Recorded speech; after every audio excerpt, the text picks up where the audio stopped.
welcome everyone, all the dignitaries present today and all the students who are present today.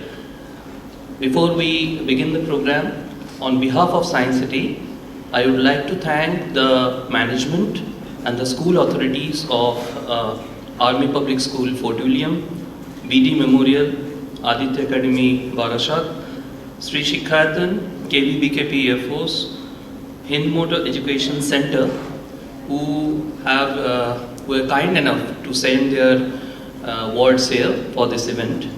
And I'm sure that this event is going to be a memorable event for all of you. So to begin with, today, as we all know, that we have assembled here to celebrate the 166th birthday of one of the greatest scientists we have known. It is a birthday. Sorry? Yeah, birth anniversary of one of the greatest scientists that we have known in this in our country, and we are really proud of it. And he is none other than Sir J.C. Bose. So on this memorable day, Science City is really thankful to the management of, as you can see, that it is a joint program, and we are collaborating it with Acharya Bhavan. It's a museum on J.C. Bose. You all must visit that. So the management, we would like to thank the entire management of Acharya Bhavan who are present today and with whom we are organizing this event. So let's come back to the main event, like what we have planned. We all know that Sir J.C. Bose, we have heard the name of J.C. Bose, correct, students? Now, one of the greatest saying of J.C. Bose was, like, nature as we know is far from inanimate or dead. It is full of sensation, passion and life. So basically what he really meant is, if you read the life of J.C. Bose, it's a life full of struggle, life where he has fought and he has triumphed. So one of the basic tenets that he wanted to put forward, that is what we decipher, is that one should have a holistic view in order to excel. So in order to know more about it, dear students, we are really happy that we have a brilliant speaker with us. She is none other than Srimati Mugdha Sinha, who is a brilliant IAS officer and who is going to deliver a lecture on a similar kind of a theme. So taking the event forward, I would now request one dignitaries after another to come up on stage as I call upon their name. So to begin with, I would like to invite Professor Parul Chakrabarti. She is the Secretary and Trustee of J.C. Bose Science Heritage Museum, to please come on stage. Please have a round of applause for Professor Parul.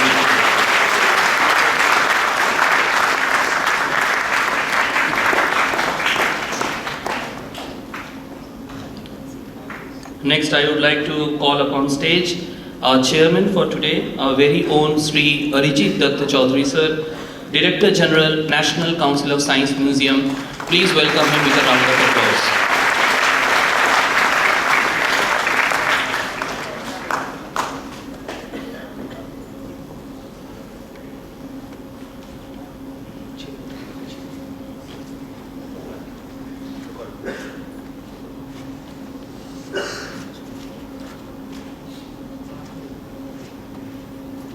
Now it is my honor and privilege to call upon stage Madam Mugdha Sinha, IAS Director General, Tourism.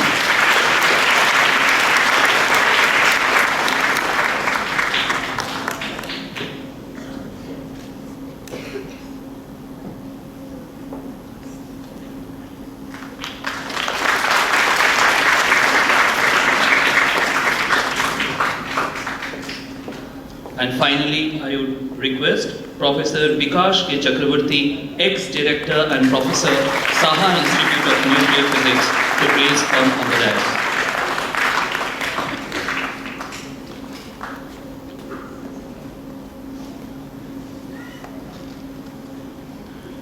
Now I would request Secretary and Trustee of Sir J.C. Bose Trust to welcome our speaker with a flower bouquet and a small memento.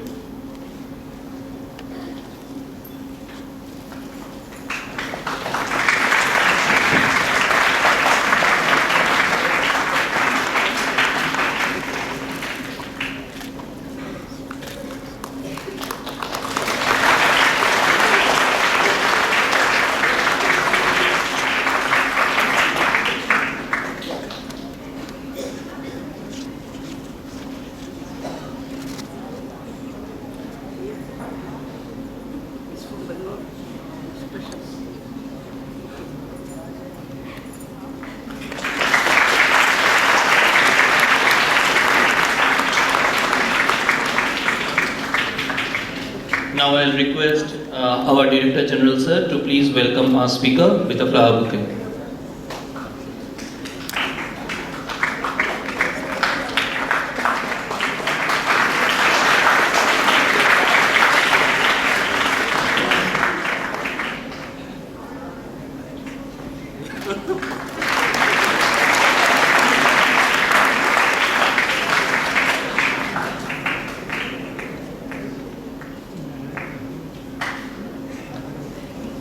Thank you everybody.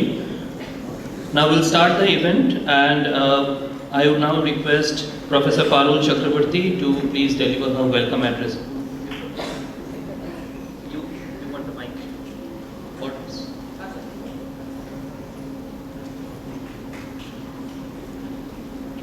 Hello.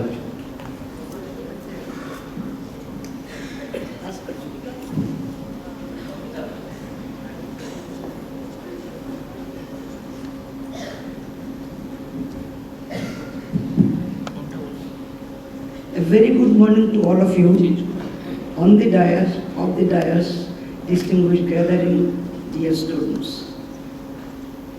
We are very happy to have you here this afternoon to celebrate 160th birth anniversary of Sir J.C. Bose.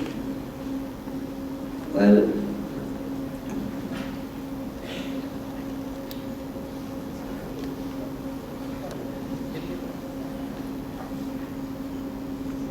I can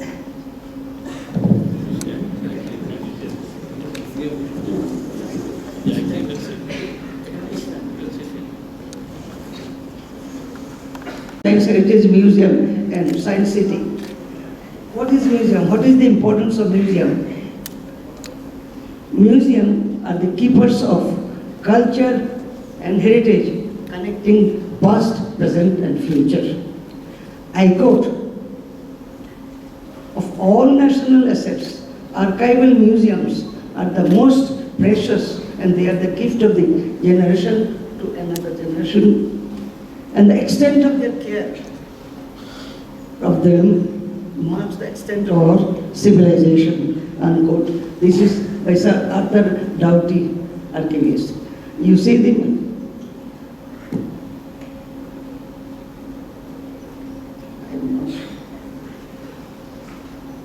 Acharya Bhavan Museum here. At night it is under preparation, construction. Now we are illuminating Acharya Bhavan. It is in the extreme. I cannot. Illuminating it is in the process of illumination is a gift of a friend who is very passionate about Sir J.C. Bose's legacy. Acharya Jagadish Chandra Bose, father of, most of you know, but for my student friends, I say that he is the father of radio science, time science, and cosmic unity. He made Nobel Prize contribution in all these areas, but he never got one. He is a quintessential polymath, a physicist, a biologist, a botanist, archaeologist, a nationalist, what not, everything, a polymath. He wrote the first Bengali fiction book, Niruddhasha Kahini, and his book of Bhakta, The Unexpressed, is a compilation of his visits to different historic places in India, and it is wonderful. It is wonderful. Still admired as an excellent for his literary excellence. He was not only the president of the Indian National Science Academy, at that time it was NASI, and he was also president of Bombay Sahitya Parishad. You can imagine this spectrum.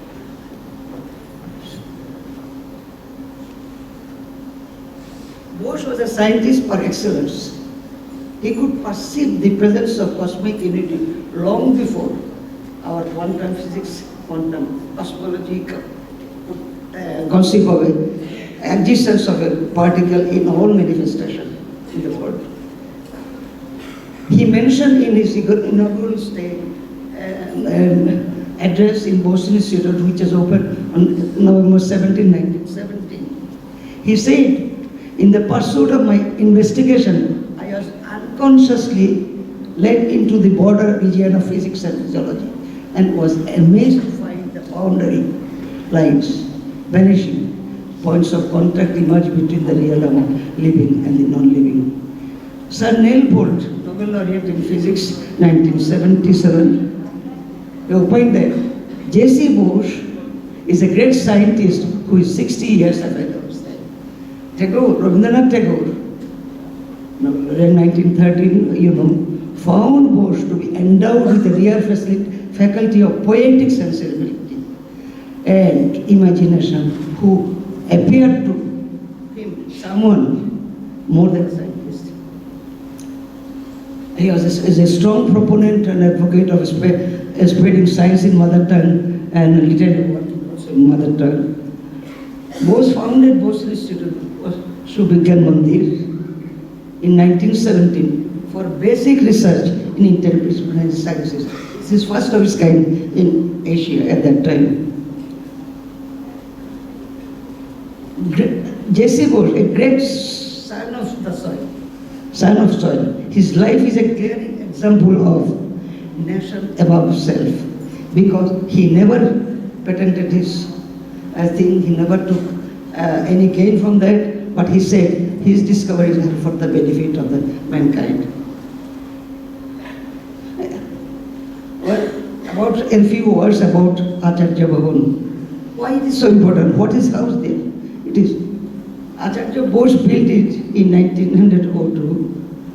The Acharya Bhavan is not only precious for its what is up there, but it is also engineering marvel. I must say that it's an engineering marvel.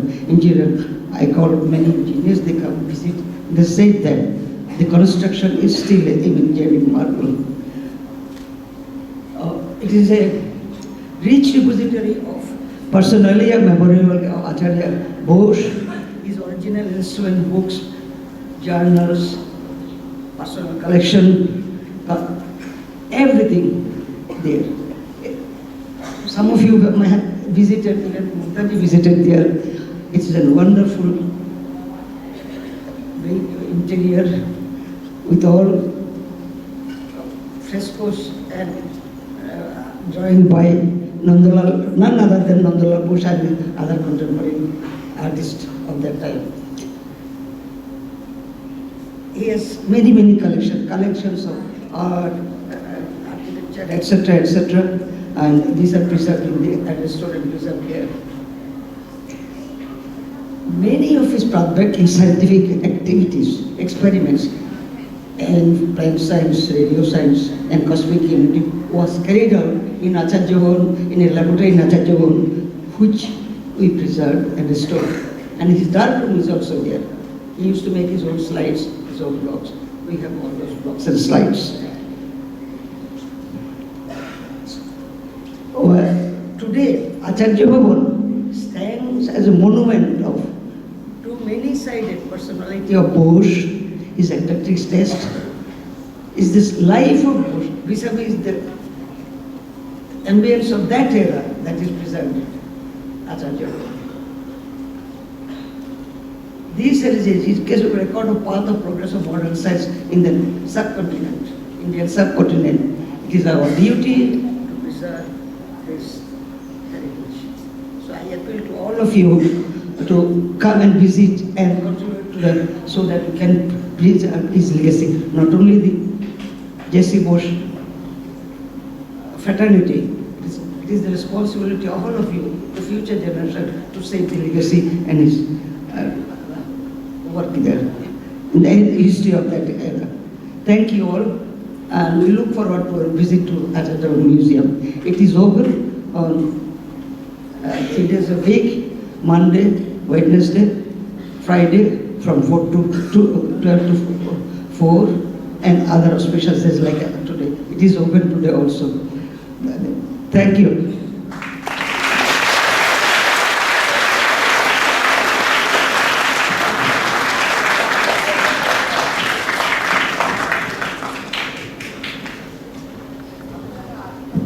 Thank you so much, ma'am, for such an illuminating talk.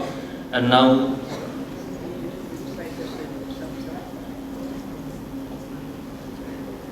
Now I would request the chairman's address by none other than Sri Arijit Datta Chaudhary sir. Sir.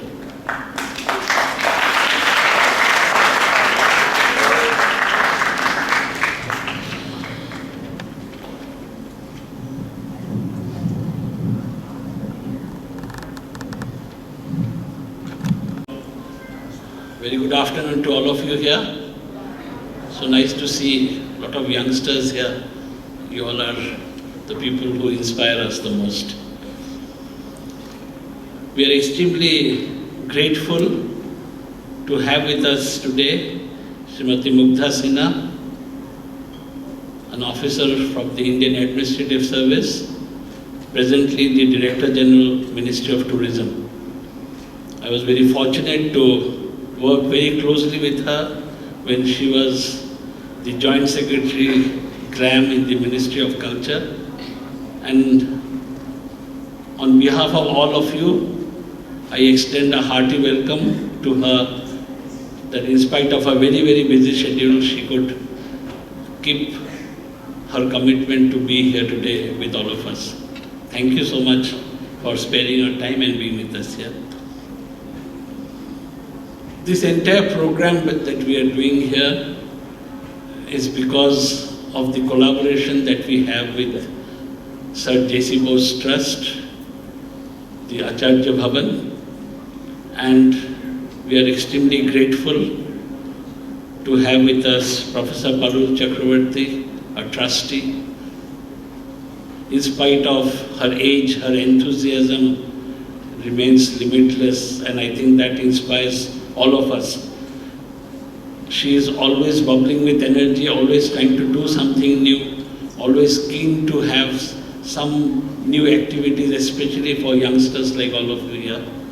And I think she deserves a round of applause from all of you for being a social inspiration. I'm also thankful to have with us here Professor Bikash Kanta Chakravarti, the former director of Saha Institute of Nuclear Physics and trustee of Sir J.C. Bose Trust. Thank you for being with us here and for collaborating with Science City. This is a program that we have been doing for last 2 years, and every time there was some visiting faculty from abroad or somebody from any other state, and if Professor Parul Chakravarti, whom we popularly call as Paruldi, whenever Paruldi found somebody suitable to speak to the youngsters, she immediately got in touch with us, and through her, as I said, her inspiration, her motivation, we have been doing this program very successfully for last 2 years, and I look forward to continuing this for many more years to come.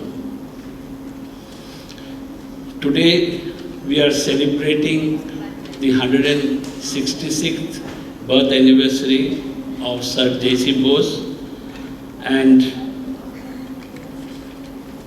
as Paruldi has just now said, she is also the secretary of the museum called as Acharya Bhavan, which houses all the works and collections of Sir J.C. Bose.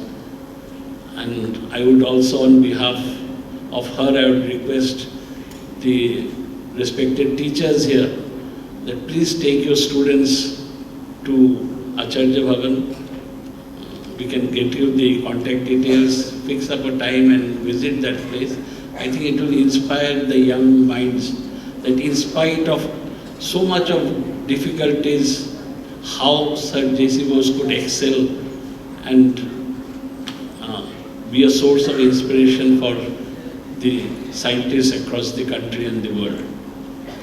I'm sure the youngsters will be immensely benefited if they visit the museum, see the working environment that he had created, different gadgets and props that he created for doing the experiments, and how he was so successful in spite of various constraints which were there. You have to remember it all happened when India was not an independent country, we were under the British rule. In spite of that, he could find ways to do his research, do something for the benefit of people, and come up with some exciting and very, very important facets of science.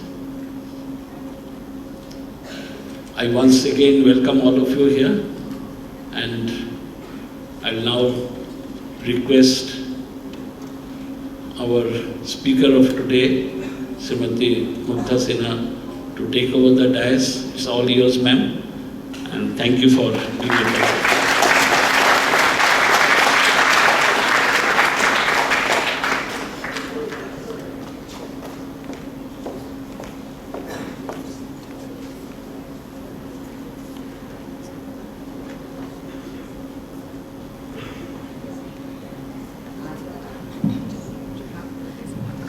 Very good evening to everyone.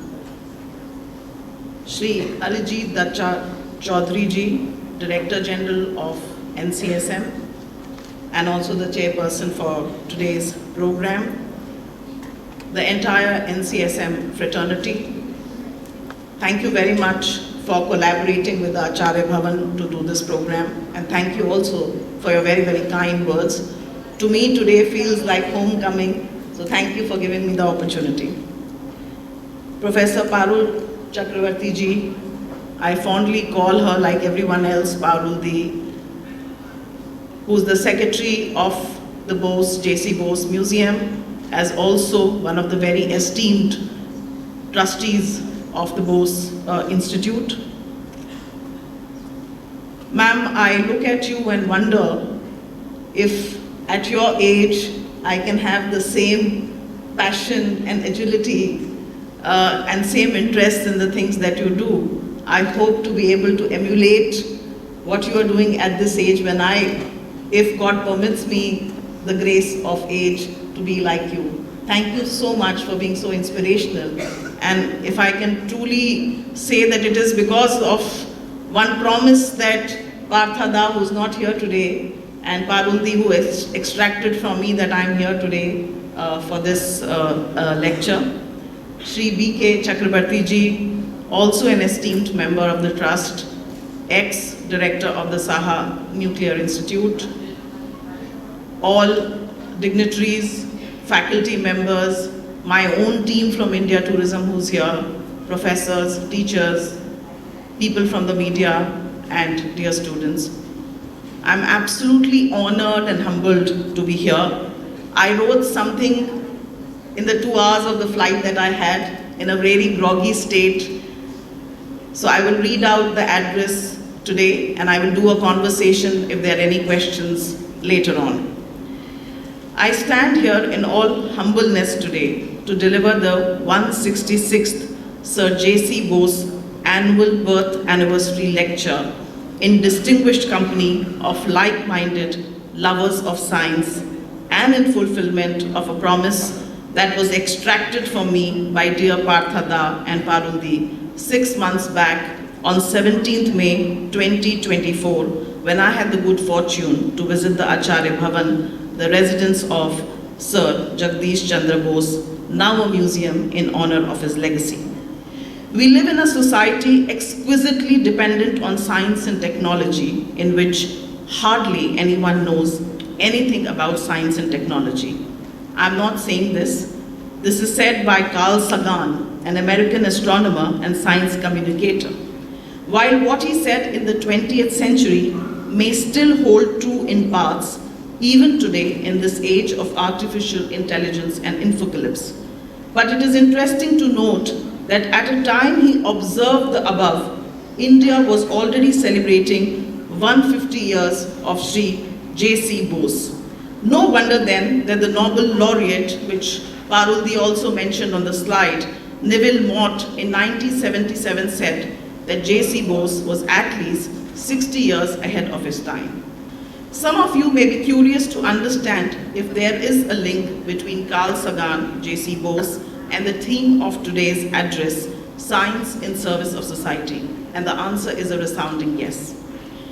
Einstein said that observation precedes understanding, and J.C. Bose did observe. the heliotropic movement of plants and invented the torsional recorder to measure it. The Cresco graph, which I had the great opportunity to see at the museum, was his answer to measure the plant response to various stimuli, through which he tried to interpret the power of feelings in plants, bridging the human ontological divide, which Paruldi mentioned in a presentation as the cosmic unity. I don't know whether children know about this, and this is a very rare facet of science which has not really got the traction that it has, but I'm talking about biomimicry, the science of drawing design inspiration from nature for solving human problems is the epitome of the art of observation, rendering itself to transnational problem solving.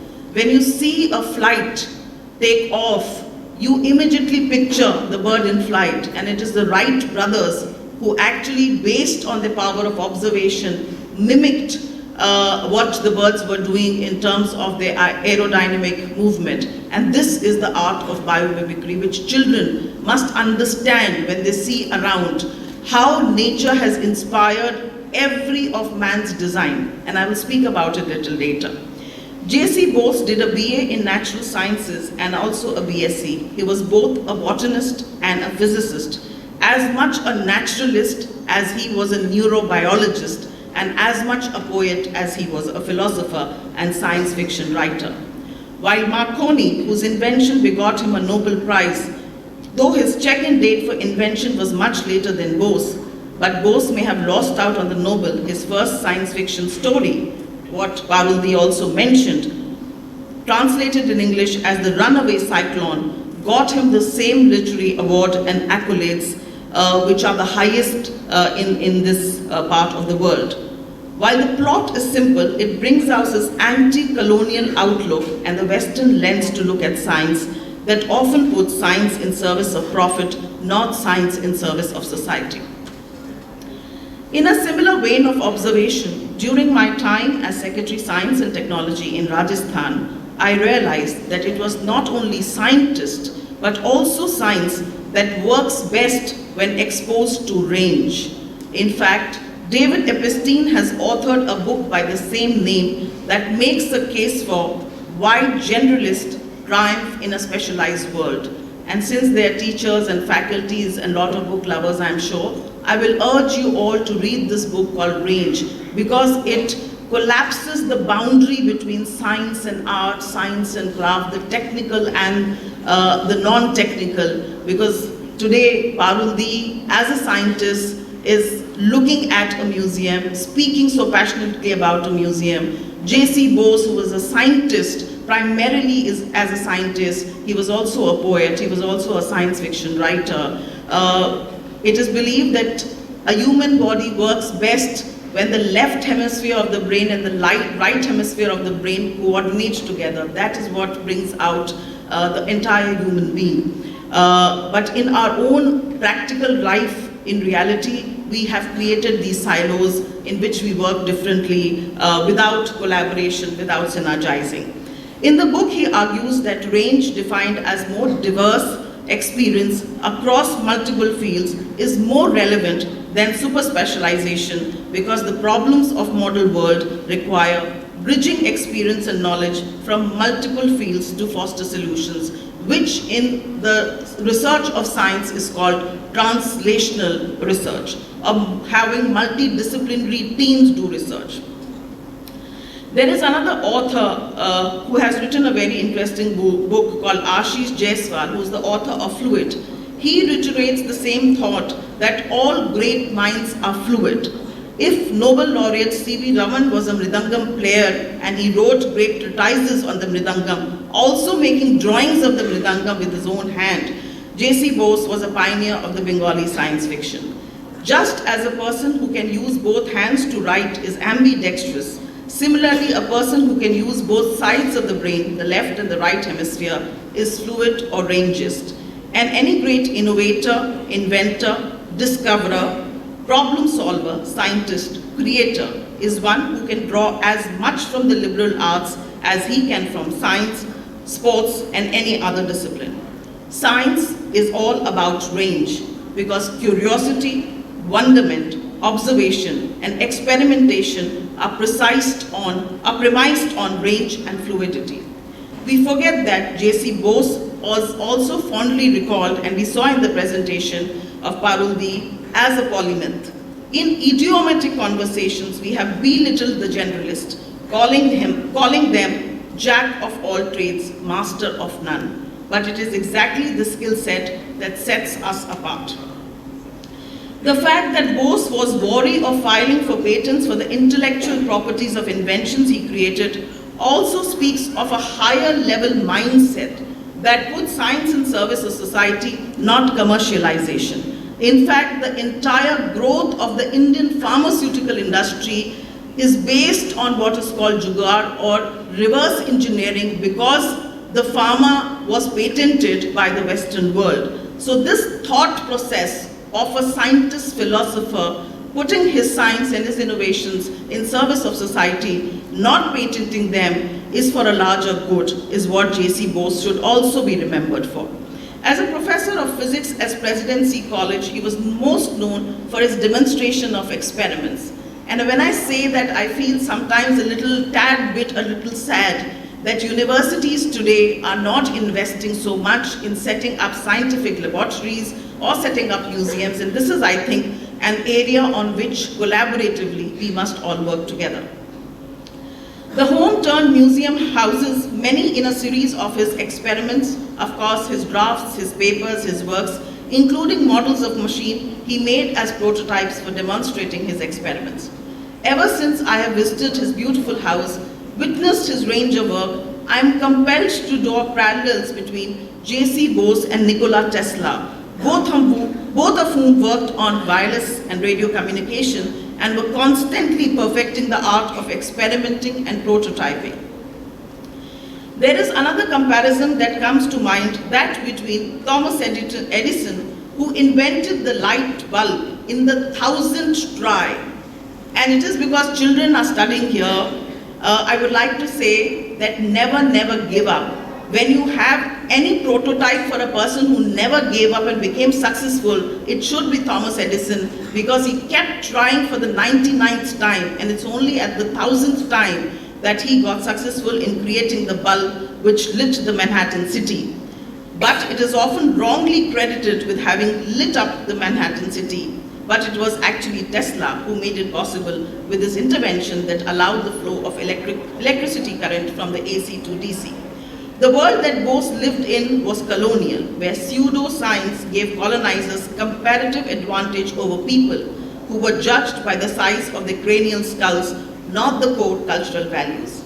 In fact, the entire age of enlightenment in Europe was propelled by discovery of knowledge from the East, particularly from India and the Arab worlds, which was used extensively in translation to not just conquer lands, but also minds and mindsets.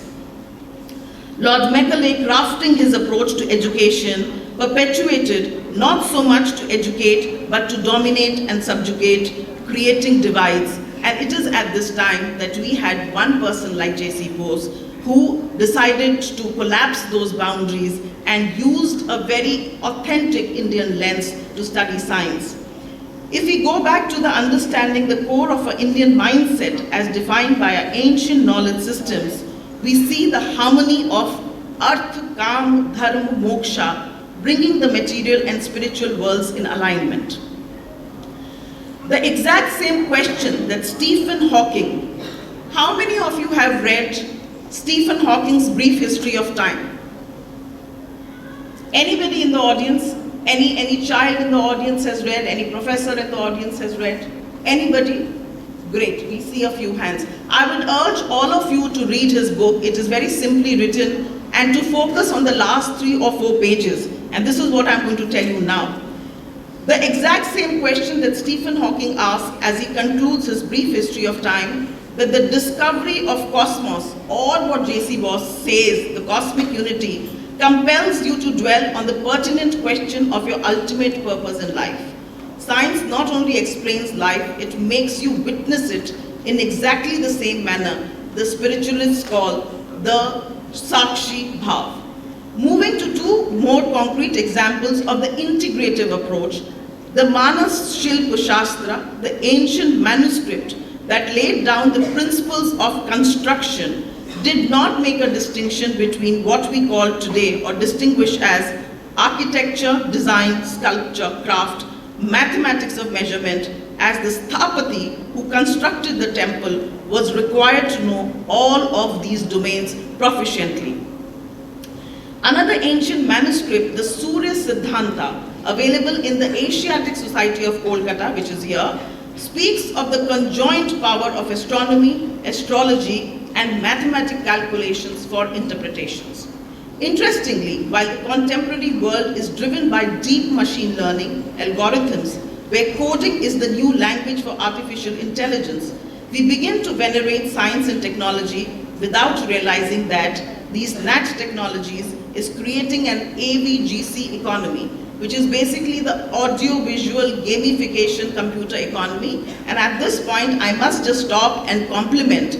We saw a lovely climate change gallery, which is absolutely representative of this AVGC economy, which is today in common parlance known as the creative economy, which is but another name for the creative economy, where the old classical factors of production, land, labor, capital, and entrepreneurship or enterprise have given way to new factors of production that empower the GDP in the economy, provide employment, and harness the power of the creative polymaths, polyglots, and minds through ideas, assets, royalties, and revenue. Here, iteration is the common word that fuels both artificial intelligence and startups, which grow from 0 to 1, borrowing an analogy from Peter Thiel. In this new age, distinction between what is science and what is art is collapsing. The DIY age, do-it-yourself, immersive, or the metaverse of the museum age makes citizen scientists pretty much in the manner the Indian Constitution has envisaged in Article 51A for the need to inculcate a scientific temper in our approach to things. And the scientific temper basically involves asking more questions till you get the answer. And this is for the children. The creative economy will contribute 10% to the total economy as India aspires to move from a $3 trillion economy to 25 trillion economy by 2047 as part of the vision of India for the Amrit Kaal, which actually puts science in service of society. Because the creative economy at the underbelly is totally driven by innovation, science, and technology.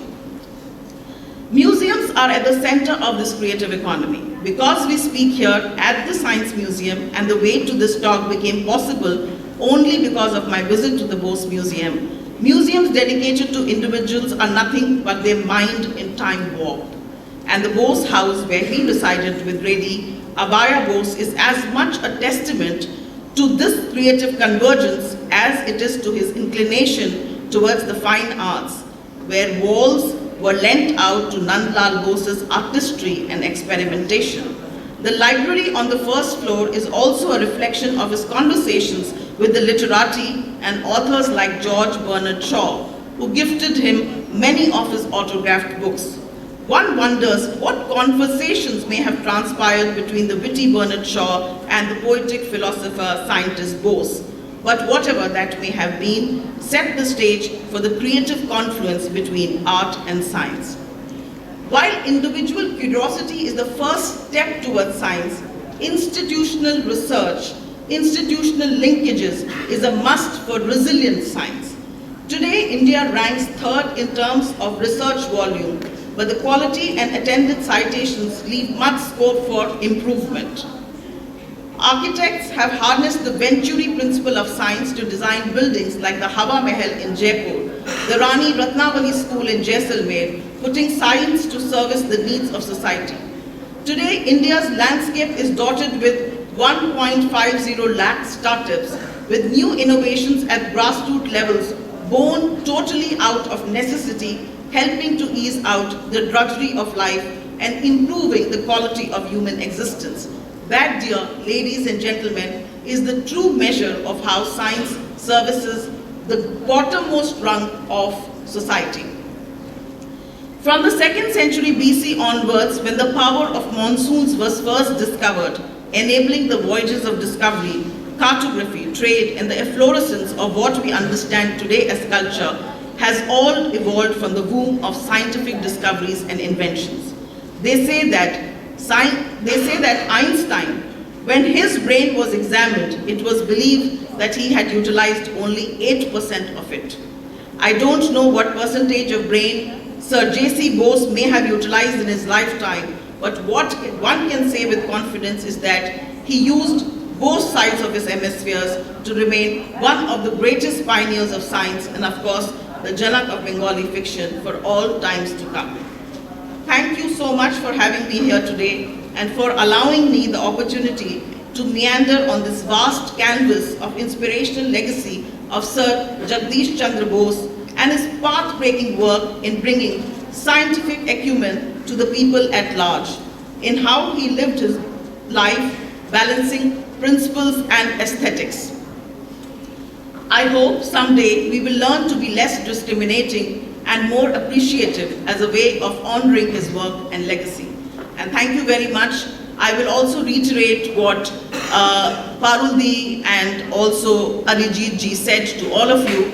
Please, if you ever want to respect anyone or honor anyone or to get inspired by anyone, please go and visit the places that have inspired them, and no better place in this context today to visit the lovely house of Sir J.C. Bose. I'm sure some of it will rub on you like it has on me, because everything that we do has an impact on who we become. With these words, thank you very much for having me here. Jai Hind.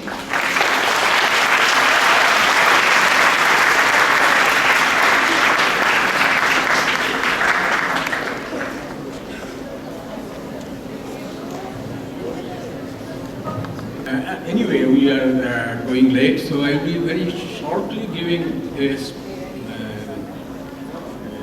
introduction to the speaker, and of course thank the speaker and others.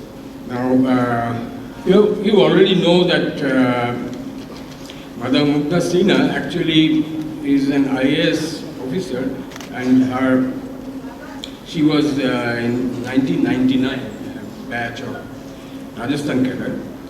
And so she has now 25 years in public administration and has got the experience. Presently, she is the Director General Tourism of Government of India.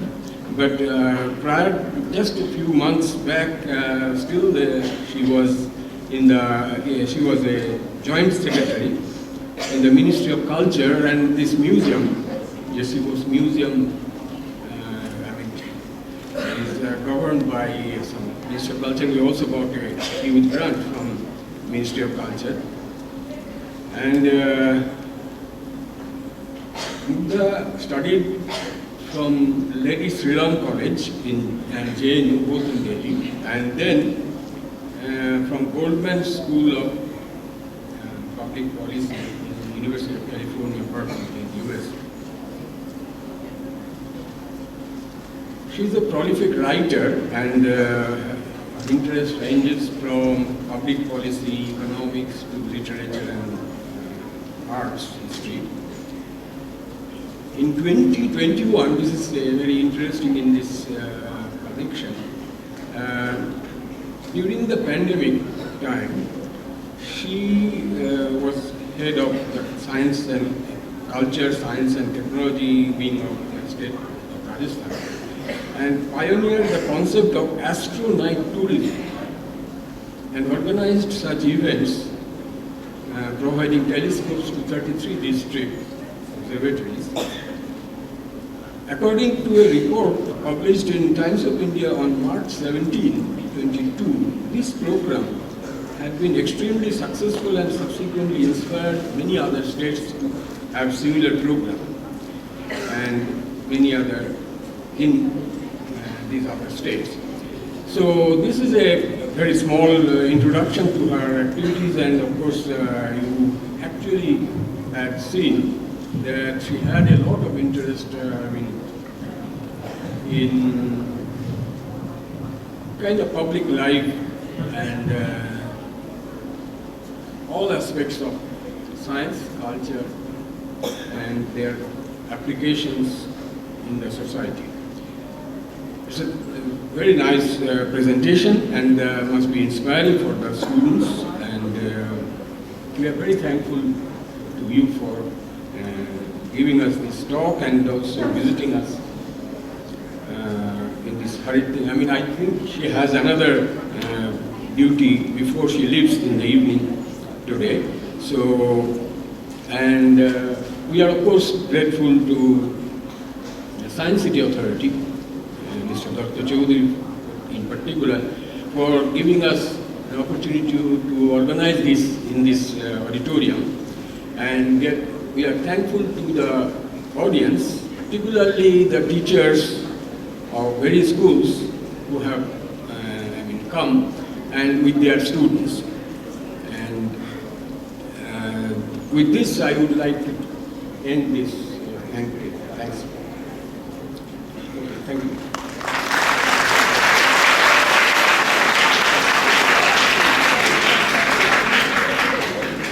So thank you everybody, thank you all the school authorities for coming here, and I hope that we have planned a visit to Science City. You must visit Science City's different facilities today before you go home. Thank you so much. I believe that you had a good day today. Thank you.